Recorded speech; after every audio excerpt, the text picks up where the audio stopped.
Hello दोस्तों, welcome back to my channel. Hope आप सब अच्छे होंगे और हेल्दी होंगे।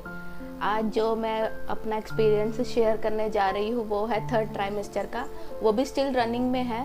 मुझे 9th मंथ अभी 6 सितंबर को लग जाएगा।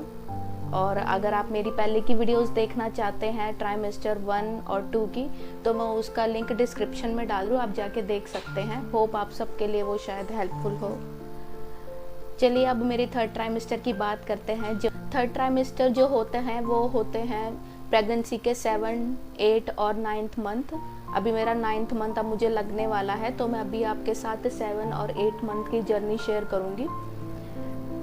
मेरे वेट की बात करें तो मेरे थर्ड ट्राइमेस्टर में मेरा वेट हो चुका था 58.5 और डॉक्टर ने जो मेरी मेडिसिन कंटिन्यू थी वो ही थी आयरन, कैल्शियम।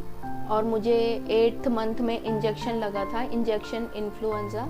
वो जो इंजेक्शन होता है वो फ्लू के लिए होता है। वो मदर को प्रोटेक्ट करता है ड्यूरिंग प्रेगनेंसी और आफ्टर प्रेगनेंसी, और बेबी को भी हमारे प्रोटेक्ट करता है। इसका सिर्फ सिंगल डोज ही लगता है। और रही मेरी थायराइड की बात, वो अब कंट्रोल में आ चुका था। अब मेरा थायराइड हो चुका था 0.35 और डॉक्टर ने अब मेरी मेडिसिन, पहले मैं 75 mg पर डे ले रही थी और अब मैं ले रही थी 50 mg। मुझे वीक में ये लेने थे, 5 दिन मुझे 50 mg लेनी थी और 2 दिन मुझे 75 mg लेनी थी। मैं ऐसे कर लेती थी, कभी वेडनेसडे या संडे मैं 75 mg लेती थी। थायराइड के साथ डॉक्टर ने मेरा CBC का भी टेस्ट करवाया था और हीमोग्लोबिन जो मेरा आया था वो 11.7 था। डॉक्टर ने बोला ठीक है। मुझे 8th मंथ में कॉन्स्टिपेशन रहने लग गया था। मैंने अपने कॉन्स्टिपेशन के लिए मेडिसिन स्टार्ट कर रखी थी। रात को मैं 2 टेबलस्पून लेके मैं सो जाती थी, सुबह तक मैं फ्रेश हो जाती थी। और जो मेरी डॉक्टर की विजिट की बात रही, 8th मंथ के बाद डॉक्टर ने मुझे हर 15 दिन में बुलाया। 6 सितंबर को अभी जाना है अब डॉक्टर के, और मेरा उसी दिन अब 9th मंथ का अल्ट्रासाउंड होगा। उसका वीडियो भी मैं आप लोगों के साथ शेयर करूंगी, अपना एक्सपीरियंस बताऊंगी डॉक्टर ने क्या क्या चेक करा उसमें। अब मुझे 7th मंथ में तो इतना स्टार्टिंग में नहीं बेबी मूवमेंट्स इतनी पता लगे। Half of the 7th month जब मैं आने लगी और 8th मंथ में मुझे इतनी ज़्यादा बेबी मूवमेंट्स रहने लग गई। हर 2 घंटे में बेबी उठ जाता है मेरा और घूमता रहता है, और मुझे सोते वक्त भी ऐसा लगता है वो घूम ही रहा है, वो कुछ ना कुछ कर रहा है। उसकी बेबी मूवमेंट्स अब तो मैं कैप्चर भी करने लगी हूँ। हाँ, बट जब मैं कैमरा ऑन करती हूँ ना तब वो मूव नहीं करता, ऐसे मूव करता रहेगा। मेरे पास बहुत ही छोटी छोटी क्लिप्स है, बहुत ही कम क्लिप्स मिल पाई है। मुझे लगता है ऐसे उसको पता लग जाता है जैसे हाँ उसकी मम्मा उसकी रिकॉर्डिंग कर रही है, उसके पापा उसकी रिकॉर्डिंग कर रहे हैं, पर वो तब उस टाइम पे मूव नहीं करेगा।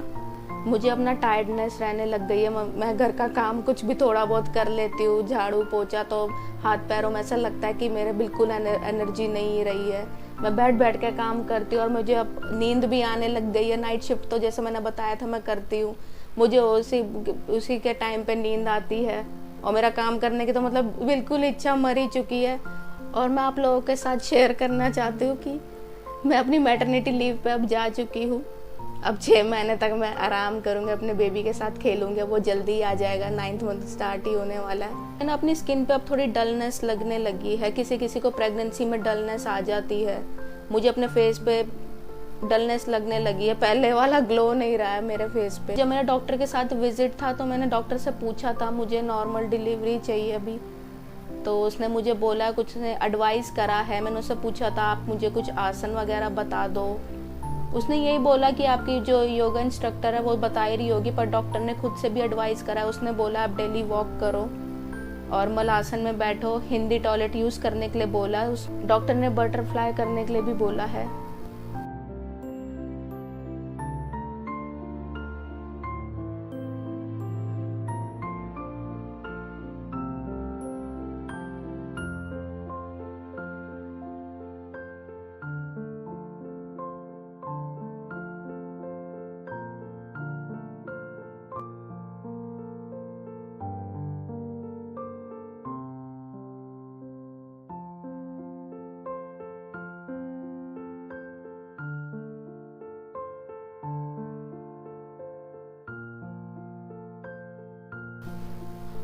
और मेरे जो योगा इंस्ट्रक्टर है और डॉक्टर है उसने मुझे यही प्रेफर करा है, अब आप लेफ्ट साइड में ही होके सोए। लेफ़्ट साइड सोने का ये बेनिफिट होता है कि बेबी तक अच्छा ब्लड फ्लो पहुंच पाता है और मम्मी तक भी पहुंच पाता है। तो हमें ज़्यादा से ज़्यादा लेफ़्ट साइड ही होके सोना चाहिए। सीधा तो मुझसे लेटा ही नहीं जाता, सीधा लेटती तो मुझे थोड़ा ब्रीदिंग में प्रॉब्लम होने लग गई है बेली की साइज़ की वजह से। और इस थर्ड ट्राइमेस्टर में मेरे स्ट्रेच मार्क सब कुछ ज़्यादा ही होने लग गए हैं। मैंने आपको अपनी लास्ट वीडियो में बताया था, मैंने थोड़ा बहुत यूट्यूब वगैरह पे देखा था, चेक करा था, तो सबने यही बोला था कि आप कोकोनट ऑयल लगा सकते हो, आमंड ऑयल लगा सकते हो, विटामिन ई की कैप्सूल मिक्स करके। बट उससे मुझे कुछ फ़र्क लगा नहीं था, तो मैंने अब स्ट्रेच मार्क क्रीम मंगाई है। माइलो की स्ट्रेच मार्क क्रीम है और मैंने ऑयल भी मंगाया है। अभी मुझे 1 वीक ही हुआ है यूज़ करते हुए। उससे मुझे इचिंग वगैरह तो नहीं हो रही, बिल्कुल भी। इचिंग वैसे मेरे थी भी नहीं और मुझे हो भी नहीं रही है उससे। और उसका टेक्सचर मुझे अच्छा लगा है और उसका रिव्यू मैं आप लोगों के साथ जल्दी शेयर करूँगी। मुझे अगर प्रोडक्ट अच्छा लगेगा तो मैं आप लोगों के साथ पक्का शेयर करूँगी, और जैसा अगर बुरा भी लगेगा तो वो भी बताऊँगी। अब जैसे मेरी ड्यू डेट पास आ रही है तो मेरे हैंड में और लेग में स्वेलिंग रहने लग गई है, फिंगर्स में। अब मैंने अपनी रिंग्स वगैरह सब कुछ उतार रखी है और मैं जब भी सो के उठती हूँ मेरे हाथों में तो बहुत ज़्यादा ही दर्द रहता है। मेरी योगा इंस्ट्रक्टर ने मुझे एक्सरसाइज बताई है उसके लिए। ये वाटर रिडक्शन के वजह से होता है, कॉमनली ये सबको हो जाता है अपने 8th मंथ तक आते आते। तो उसने मुझे स्ट्रेचिंग बताई है। मुझे फिंगर्स ऐसे अपनी साइड पुल करने के लिए बोला, लेग के भी सेम साइड और बाहर की तरफ भी, और ऐसे करने के लिए बोला, यहाँ से पुश करने के लिए।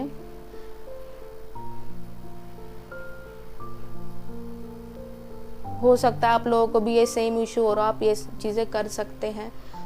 रोटेट करने के लिए बोला है, both side, left and right side. और यही सेम चीज़ मुझे लेग में करने के लिए भी बोली है। यही कुछ छोटे छोटे पॉइंट्स थे जो मैं आप लोगों के साथ शेयर करना चाहती थी, और जो भी अब मेरा एक्सपीरियंस रहेगा आगे वो भी मैं आप लोगों के साथ डेफिनेटली शेयर करूँगी। और आप लोगों को पता ही है मैं मैटरनिटी लीव पे चली गई हूँ, तो अब मैं अपने रेगुलर वीडियोस अपलोड करा करूँगी। उस टाइम पे मेरा थोड़ा रूटीन हेक्टिक रहता था, रेगुलर वीडियोस वगैरह मैं आपके लिए नहीं लेके आ पा रही थी, पर अब मैं रेगुलर अपनी वीडियोस वगैरह अपलोड करूँगी। होप ये आप लोगों के लिए वीडियो बहुत हेल्पफुल रहा होगा। Okay, so then thank you for watching my video. Stay tune and be healthy, be safe. Bye.